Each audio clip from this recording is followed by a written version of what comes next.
சென்னை ராயப்பேட்டை அதிமுக தலைமை அலுவலகத்தில் எடப்பாடி பழனிசாமி தலைமையில் கட்சியின் மாவட்ட செயலாளர்கள் கூட்டம் நடைபெறுகிறது. அண்மை செய்தியாக பார்த்து வருகிறோம்.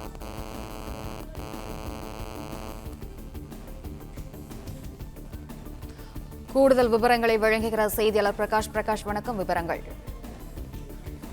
அதிமுக மாவட்ட செயலாளர்கள் கூட்டம் சென்னை ராயப்பேட்டையில் இருக்கக்கூடிய எம்ஜிஆர் மாளிகையில அதிமுக பொதுச் செயலாளர் எடப்பாடி பழனிசாமி தலைமையில் தொடங்கி நடைபெற்று வருகிறது.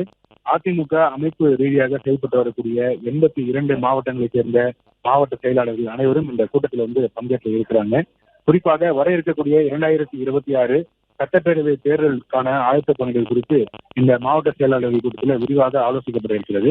முன்னதாக இந்த மாவட்ட செயலாளர்கள் கூட்டத்தில் பங்கேற்பதற்காக ராயப்பேட்டையில் இருக்கக்கூடிய அதிமுக தலைமை அலுவலகத்துக்கு வந்த எடப்பாடி பழனிசாமிக்கு அவை சண்முகம் சாலையில அதிமுக மாவட்ட செயலாளர்கள் திரளாக நின்று உற்சாக வரவேற்பை அளித்தார்கள். அதனை தொடர்ச்சியாக இந்த மாவட்ட செயலாளர் கூட்டம் தற்போது தொடங்கி நடைபெற்று வருகிறது. இந்த மாவட்ட செயலாளர்கள் கூட்டத்தில் தேர்தலுக்கான ஆயத்த பணிகள் குறித்து தான் விரிவாக ஆலோசிக்கப்பட இருப்பதாக தெரிகிறது.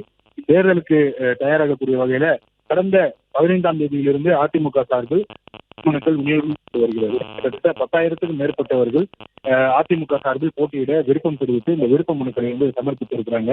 இந்த விருப்ப மனு அளிப்பதற்கான கால அவகாசம் இன்றோடு முடிவடைய உள்ள நிலையில் அளித்தவர்களுக்கான இந்த நேர்காணல் நடத்துவது, வேட்பாளரை தேர்வு செய்வது போன்ற அடுத்தடுத்த கட்ட பணிகள் இருக்கிறது. இந்த விவகாரம் குறித்தும் தேர்தலுக்கான ஆயத்த பணிகள் குறித்து இந்த மாவட்ட செயலாளர் கூட்டத்தில் விரிவாக ஆலோசிக்கப்பட இருக்கிறது. ஒவ்வொரு தொகுதி வாரியாக ஒவ்வொரு தொகுதிக்கும் இந்த வேட்பாளர்கள் யாரை நிறுத்தலாம் என்பது குறித்து அந்த பரிந்துரை பட்டியல் மாவட்ட செயலாளர்களிடத்துல கேட்கப்பட இருக்கிறது. 10,000க்கும் மேற்பட்டவர்கள் இந்த விருப்ப மனுக்களை அளித்திருந்தாலும் இந்த தொகுதியில யாருக்கு மக்கள் செல்வாக்கு இருக்கிறது, யாரை நிறுத்தினால் வெற்றி பெறுவதற்கான வாய்ப்புகள் இருக்கிறது என்பது குறித்து அந்த பரிந்துரை பட்டியல் ஒவ்வொரு தொகுதிக்கும் குறைந்தது ஒரு 5 பேர் கொண்ட அந்த பட்டியலையாவது வழங்க வேண்டும் என்று மாவட்ட செயலாளர்கள் கேட்டுக் கொள்ளப்பட்டு இருக்கிறது. அதே போல வர இருக்கக்கூடிய இந்த தேர்தலில் வெற்றி பெறுவதற்காக என்னென்ன பணிகள் எல்லாம் மேற்கொள்ள வேண்டும், கூட்டணி கட்சிகளுடன் இணைந்து எவ்வாறு தேர்தல் பணியாற்ற வேண்டும் உள்ளிட்ட பல்வேறு விவகாரங்கள் குறித்து இந்த மாவட்ட செயலாளர் கூட்டத்தில் விரிவாக ஆலோசிக்கப்பட இருப்பதாக தகவல் வெளியாகி இருக்கிறது.